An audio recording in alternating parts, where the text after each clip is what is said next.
Porque não apresentou, criticou, não apresentou. mas não apresentou alternativas. E aqui há um percurso, de certa forma, errático. Porquê? Porque acreditaram que seria possível um apoio intercalar, foi aquilo que se percebeu, quando até há 3 semanas o PSD acreditava nessa possibilidade e daí ter deixado cair, enfim, aquele pedido de avaliação das contas públicas antes mesmo de fazer qualquer proposta eleitoral. Isso chegou a ser uma manchete do Jornal Expresso há 2 semanas atrás, há 3 semanas atrás, e portanto acreditou sempre, fiel, o PSD. O PP continua a acreditar, ainda hoje Paulo Portas dizia isso, diz que o Governo deve tratar o que é urgente e deixar o que é essencial para que seja o próximo Governo a definir. No entanto, todas as autoridades europeias têm sido inequívocas quanto a isto. É necessário fechar, já antes mesmo do início da campanha eleitoral. Portanto, não há tempo para deixar a negociação para o próximo Governo. Portanto, não haverá tempo. Agora, estamos aqui um pouco num impasse, que é o PSD não apresenta propostas enquanto a conhecer o real estado das contas públicas. O Governo diz que o real estado das contas públicas é conhecido porque têm sido divulgados todos os relatórios e mais algum. Pedro Silva Pereira disse. Pedro Silva Pereira disse. Portanto, podemos estar aqui num momento, mais uma vez, num impasse, num momento, enfim, determinante para o país, em que deveria falar a uma só voz. Enfim, basta recordar no fim de semana passado, Teixeira dos Santos no sábado diz que o Governo não vai assumir negociações nenhumas, acaba desautorizado no domingo pelo Primeiro-Ministro, que diz que se vamos sim nós, o Governo vai negociar, e hoje aparece Pedro Silva Pereira a assumir, de certa forma, que será ele a ponte entre o Governo e os vários partidos da oposição. Posto isto, é obrigatório que o PSD proponha, mostre pelo menos qual é a sua alternativa. Enfim, o retrato será feito nos próximos dias. Muito deste trabalho de campo já foi feito há cerca de um mês e meio atrás, quando teve cá a equipa do BCE e da Comissão Europeia. Desta vez junta-se uma equipa do FMI. Veremos que sinais em relação às reais necessidades do Estado para os próximos anos é que surgem, se vão ou não surgir novidades, e o PSD está obrigado a colocar automaticamente em cima da mesa. É verdade, temos a indicação, todos nós que acompanhamos, jornalistas, a política, de que o PSD tem o seu programa praticamente finalizado, que tem propostas alternativas. Pedro Passos Coelho já nos mostrou linhas gerais, quais são aquelas linhas gerais que o vão conduzir. Ainda há 15 dias foi acusado precisamente por ter proposto a aumentar esses impostos, se isso vier a ser necessário.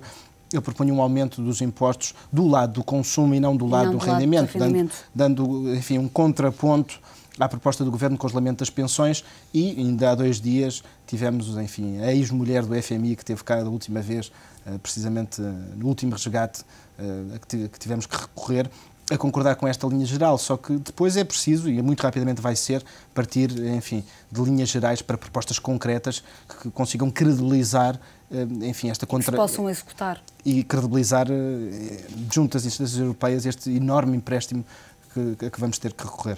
Vamos ouvir uma outra opinião de Manuel Martins, que segue a Assembleia Geral a partir da Alemanha. Manuel, muito bem-vindo à Assembleia Geral.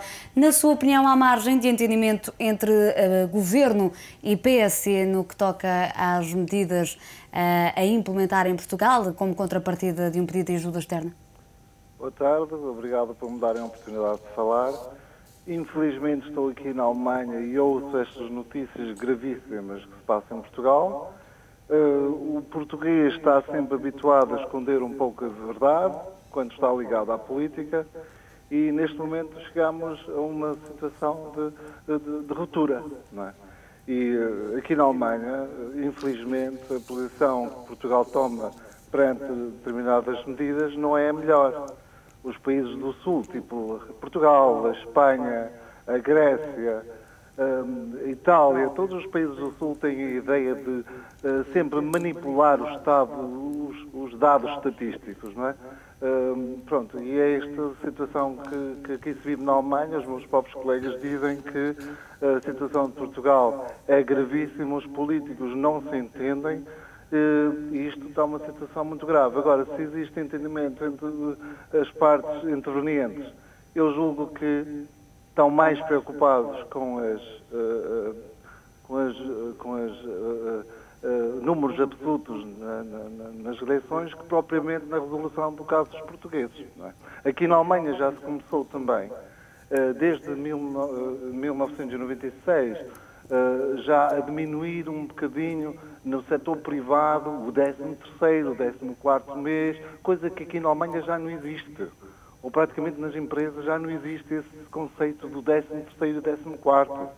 Não é? Em Portugal existe esse conceito, toda a gente faz contas já a programar com esse dinheiro e nunca fazem as contas a sobrar. É sempre o dinheiro a chegar. E isso é um problema gravíssimo do português. Percebe? Infelizmente é esse.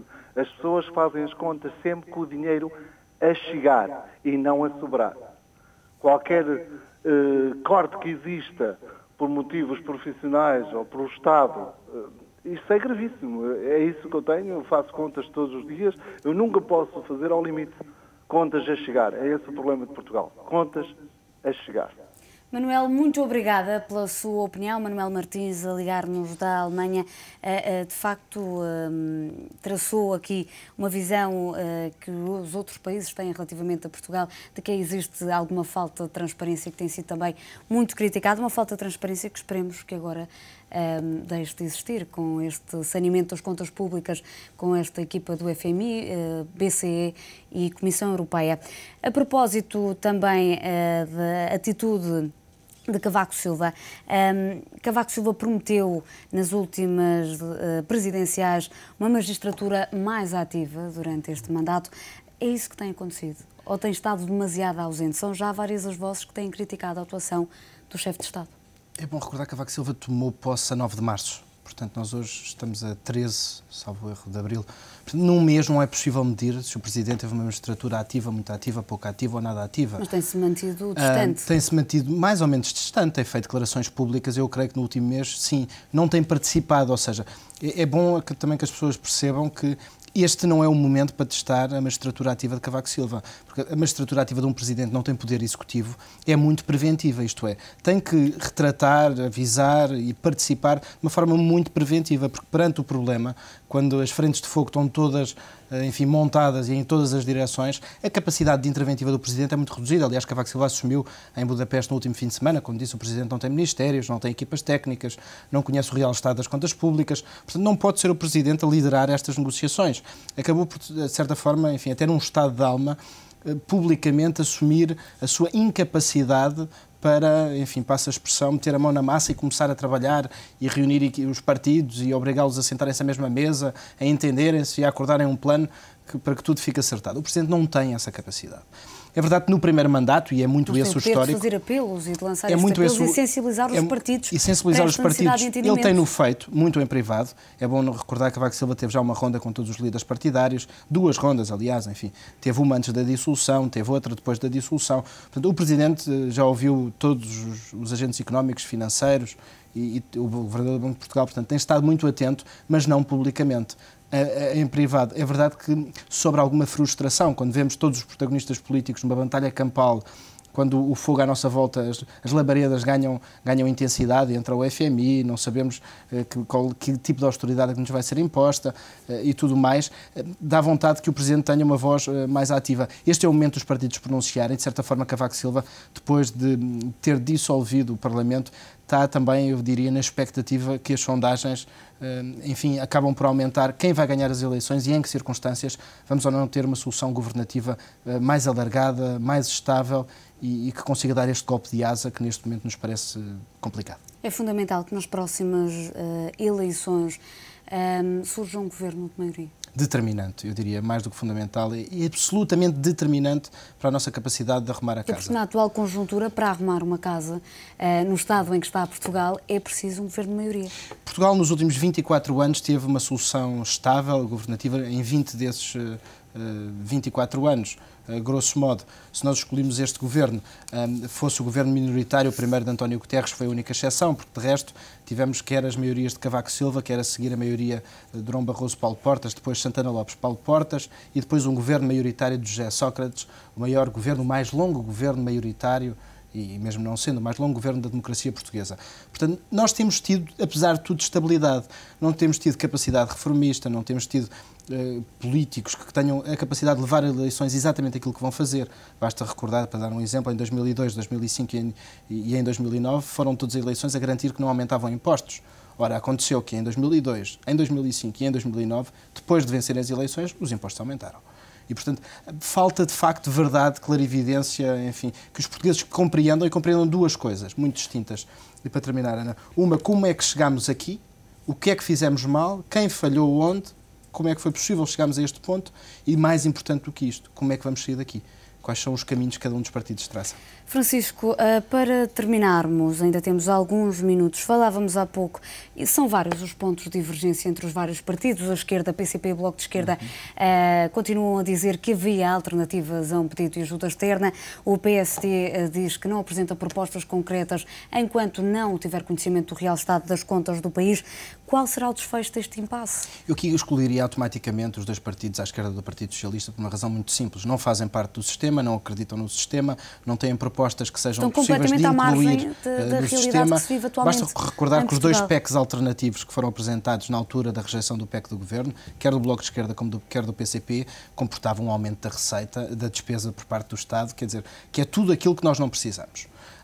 Portanto, sobra o PSD e o CDS-PP. O CDS-PP, tudo aquilo que tem dito tem feito um discurso muito forte contra o aumento de impostos. Muito, tanto do Governo como do PSD nos últimos dias. Sim, tem feito um discurso muito crítico do aumento de impostos e Paulo Portas tem dito que está disponível para o que é urgente, o essencial tem que ser o próximo Governo a tratar.